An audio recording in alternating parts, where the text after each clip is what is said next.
माझा चपाती भाजी खाण्याचा अजिबात मूड नव्हता, तर मी माझ्या रूम पार्टनरला म्हटलं की आज आपण काही चॉकलेटी खाऊया का?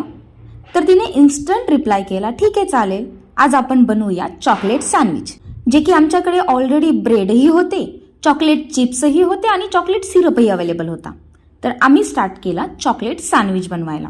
पहिल्यांदा आम्ही घेतले हे ब्रेड स्लाइस, त्यावर ॲड केला हा चॉकलेट सिरप आणि त्यावरती परत ॲड केले चॉकलेट चिप्स, ज्यामुळे आपल्या सँडविचची चव ही अजून जास्त चॉकलेटी येणार आहे.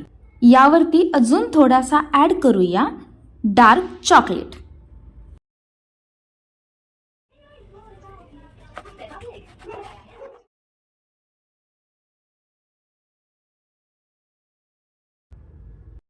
आता हे सँडविच आपण ठेवूया सँडविच मेकरमध्ये आणि 2 ते 3 मिनिटांमध्ये आपला चॉकलेट सँडविच रेडी. मस्त आहे ना रेसिपी, एकदम झटपट पटापट. आपल्या सगळ्यांचं फेवरेट चॉकलेट सँडविच तयार.